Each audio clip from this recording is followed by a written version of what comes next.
Hi everybody, it's good to see you, and welcome to Oakwood's Magical Strategies for helping your loved one try an online class, or really anything. It's true. These strategies, you can use them to motivate your loved one toward the online class, or really they do work for just about anything. We use them often, all day, every day at Oakwood.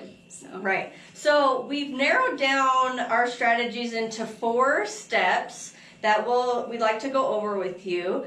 And along the way, we'll give you a lot of examples and hopefully things that you can reference back to and try. A lot of these strategies are about trying different techniques with different people as to what their preference is, and we'll give you examples along the way. So the first strategy we want to talk about is, number 1, your mental game. So the first thing we need to do is we really need to check ourselves and our energy. So if I'm coming into work at Oakwood, if I'm coming in with a negative attitude, it's going to reflect on my ability to interact with anybody with impairment, because they're going to notice, and it's going to be a lot harder for me to get them to do anything. On top of that, if I don't come in with some enthusiasm, so I have two thoughts on this. One is that there's a big mirror effect that happens with people with dementia. So if I come in anxious, then they're going to respond with anxious. If I come in angry, there's a likely chance that they're going to come in angry or annoyed. The other is that their energy is already going to be low because they don't have a high initiation. So if I come in with low energy and low excitement, then they're not even going to meet me at my low. They're going to meet me beneath my low. So I kind of have to make up for it with a higher level of excitement and higher level of engagement if I want them to meet me anywhere near I want them to be. Yeah. So with that, there's kind of this mirror effect. Like whatever you do, whatever energy you bring in, they're gonna mirror that. So like like she was saying, like if you come in like anxious or nervous, about approaching them with this task, or maybe you're frustrated because you're remembering maybe how it went last time that you tried inviting them to do something, but if you come in, you can use that the other way too, where you can have them mirror things in a positive way.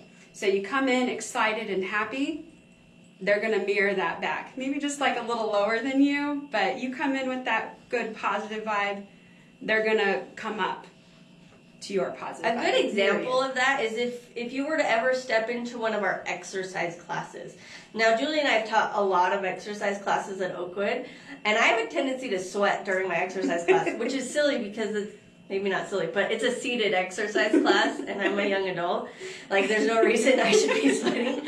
Except that in order for them to go this high, I've got to go this high, and like I will literally jump sometimes in order to get people. Now, granted, I'm a bit dramatic, but the effect, if you want a visual, like if you want them to move, then you're gonna have to move bigger.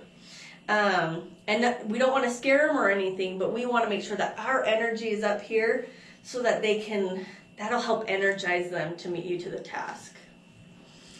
All right, so the next thing I want to mention is, I mentioned this briefly, but don't let what happened in the past affect this moment in time. Chances are they might not remember it. It's you that's remembering it. And it's, if you're coming into the space remembering what had happened maybe the last time you approached them about something, and maybe like you had an interaction where you left a little frustrated and you come back, ready to invite them again, and you're carrying some of that, just let that go. Like that was in the past. They likely don't remember it. Like they're the most forgiving population I know. They have already let things go. Like it's already gone. And so it's up to you to approach this moment fresh because they already have. Right. And to build on that, right now we're kind of in a pretty intense 2 months where we've been at home a lot. and we've seen a lot of repetition and maybe gotten into some bad habits. Now, you could be carrying these 2 months because you've been experiencing them and you remember them. The chance of your loved one remembering them on the same level is very slim. So if you go into this conversation carrying the weight of the last 2 months, it's going to be a lot harder for this to be a positive interaction. Now, that being said, you have to understand the hardest part of any of these steps is going to be this one, because it's your responsibility to you almost have to come at it from almost a third party perspective, right? Like, and the way you do that and you kind of move past the baggage of the last 2 months or 10 years or yesterday's experience is practice. You just kind of practice doing it, and you just go into that moment and you're like, okay, I'm going to get my energy right for this. I'm going to jump in excited. Some key words I want you to start trying to feel.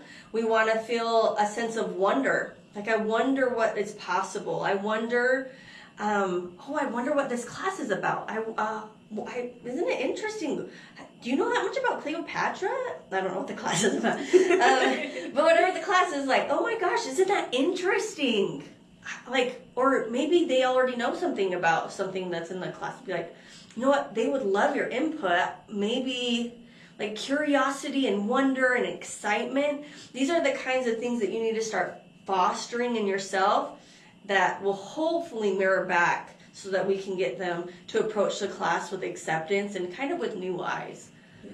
Okay, the last thing I want to touch on with your mental game is part of the mental game is checking the physical environment.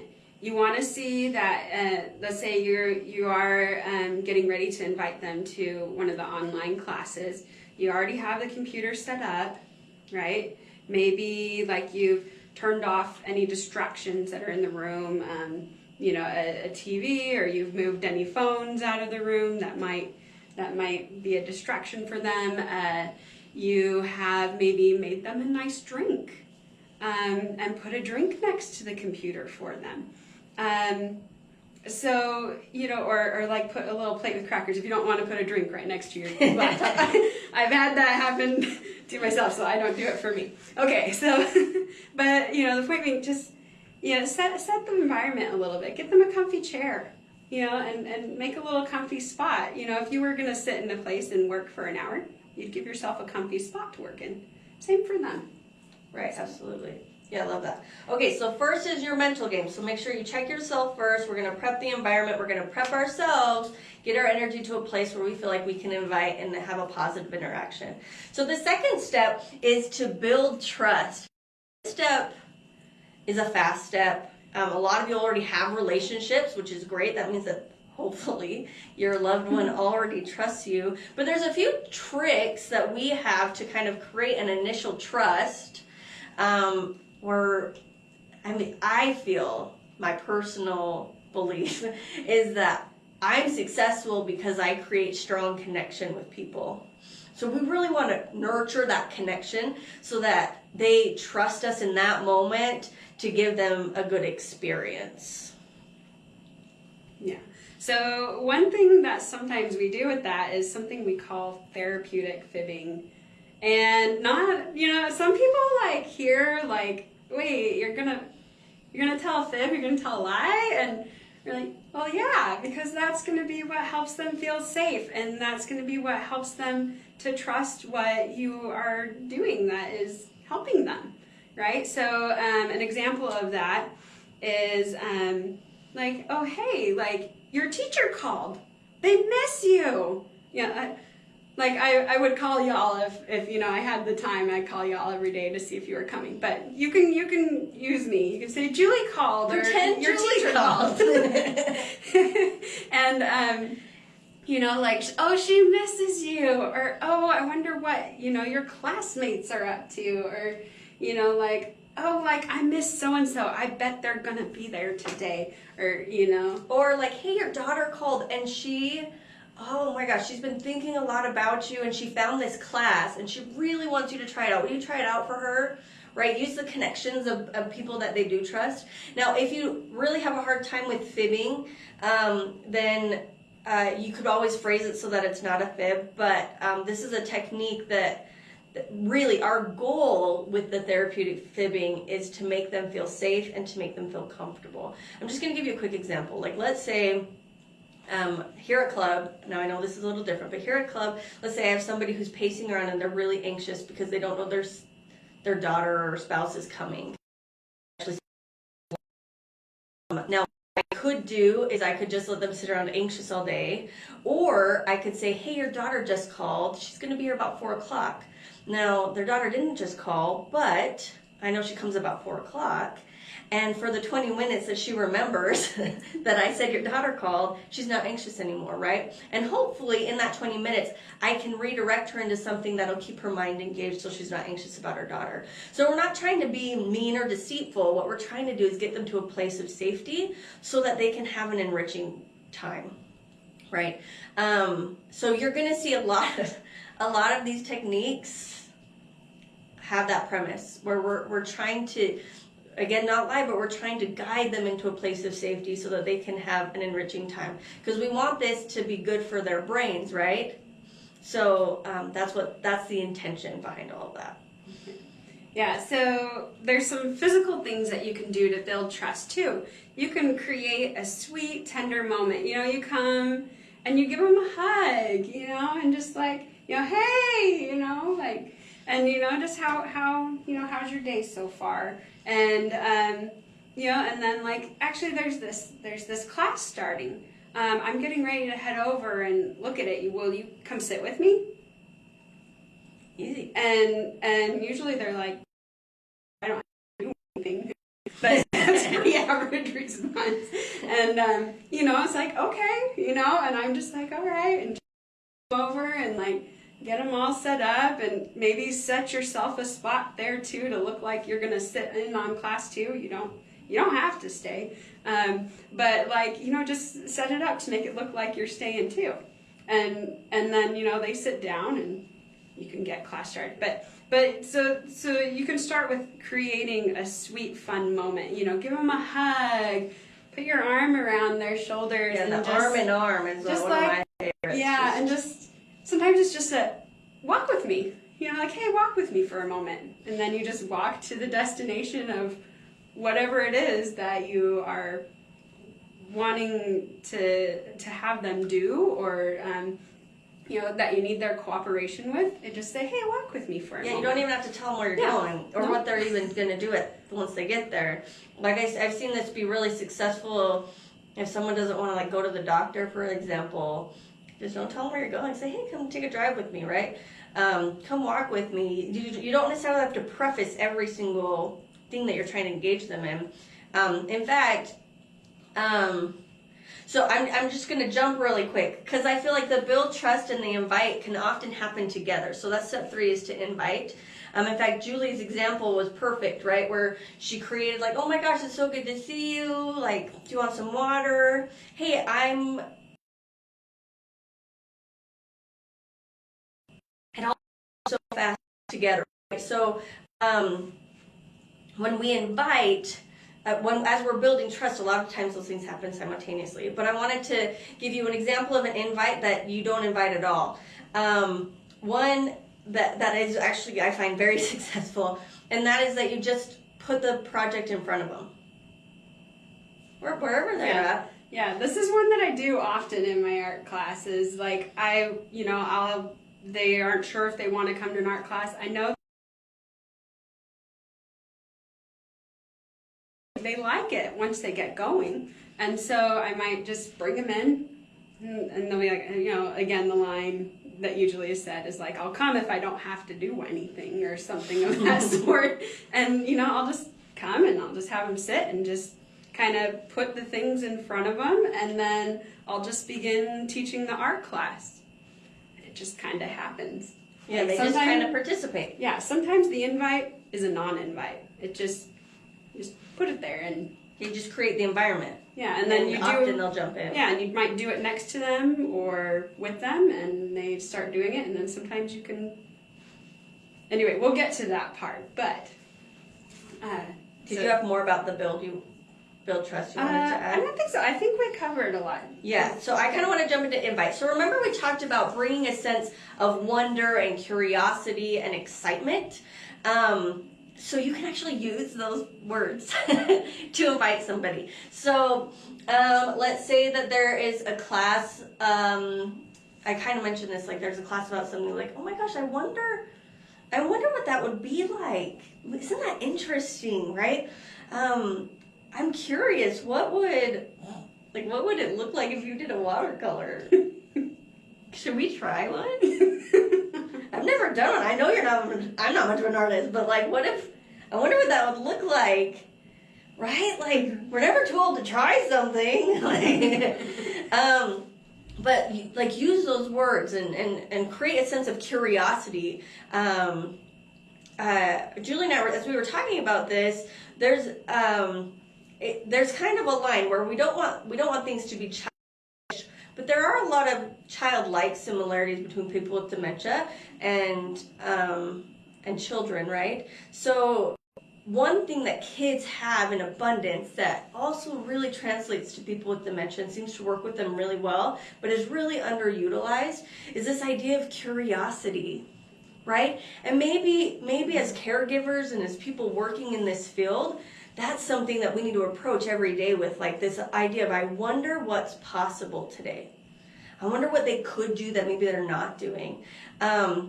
So if you help them bring that into their lives, you're going to see a big difference. So be willing to use those words, like I wonder, or I'm curious, or I'm excited to see, and you'll see a big change. Yeah, so with the invite, get creative. Activate your own sense of curiosity and wonder.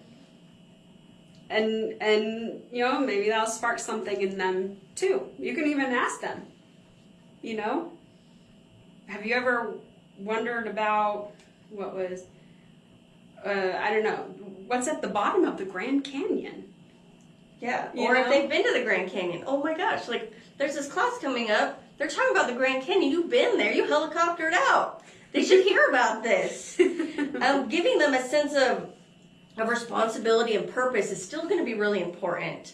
That's something that people really miss in their lives as it diminishes. Something else is let them feel needed. Like she just mentioned, maybe somebody's had that experience of being to the bottom of the Grand Canyon. Maybe they backpacked there and they flew out before.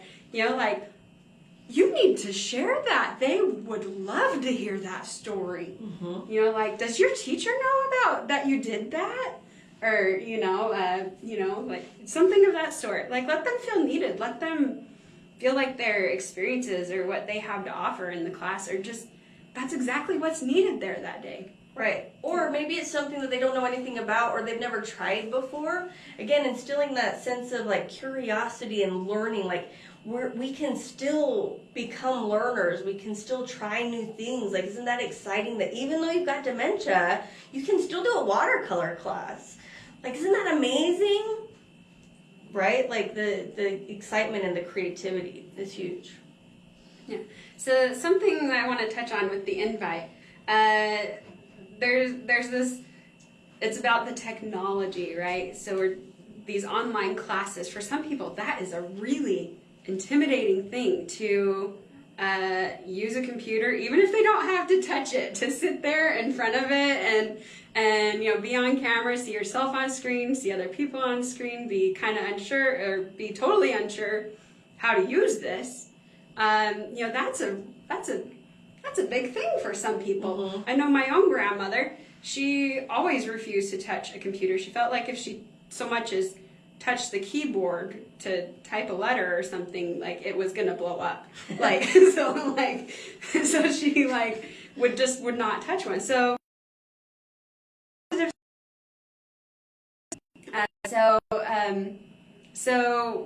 the computer's new, so I might, as a line I've been using a lot in my online classes, it's been kind of my favorite because people haven't been very sure about this whole technology and doing video. Anyway, my favorite line is, aren't we so modern? Like, we are my so gosh. modern. like, did you ever Check think us this? out. Like, did you ever think you'd be doing this? If only our grandkids could see us now. Yeah. I think it's a great idea. And it's actually probably pretty smart to maybe draw attention to the awkwardness of it, right? It's the elephant in the room. We've never really done this before. We're going to try something. I hope it works. We're moving into the modern age. It's a really great tactic. Yeah. Like, isn't this kind of weird to see ourselves? like, let's wave it, anyway. Yeah, so just acknowledge, the weirdness and the newness of it. And embrace it. I love it. Yep. The last thing is kind of to gracefully leave. We're going to call it take a bow. Our last step is to leave. So what we want to do here,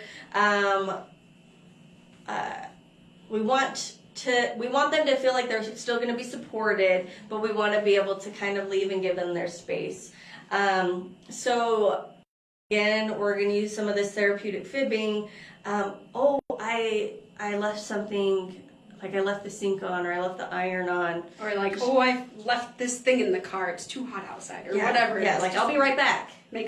I'll be right back, that's the line. I'll be right back. I'll be right back. Yeah, or I'm available. I'm just going to go to the other room. I have something to work on.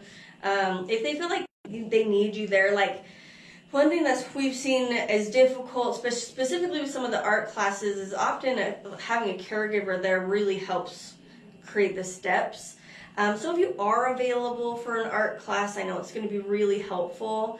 But if not, then try to make yourself, maybe you're multitasking next to them. And that's going to be really helpful. But it is okay to kind of step out a little bit. And I've actually seen a lot of caregivers do this really gracefully without even therapeutic fibbing, where they're just kind of quietly working on something in the back, or they're kind of in and out, and that's okay too. But we really want them to feel like they're still getting support from you, even if you're not physically there. Yeah. So, and staff are really great about this too. Staff they know how to, once that person's on the screen, we have our ways of drawing them in, and then that's just that moment when you just, right? You just bow out a little bit. Like, my favorite. Yeah, so staff are totally, they're... So with this in mind, so again, we're just going to cover the 4 areas again. One, first and hardest, is to check your mental, what are we calling it, mental game. Make sure you're building a fun, sweet moment. Maybe use some physical cues to make them feel connected. 3, invite. And 4, if applicable, you can try to bow out. And then once you have success, don't forget to take a bow and just congratulate yourself. You did good, that's right. Just celebrate that moment, like you tried something new, it worked, or even if it didn't work, still celebrate, like you tried something new. Right, remember, we need to come at this from a place of curiosity.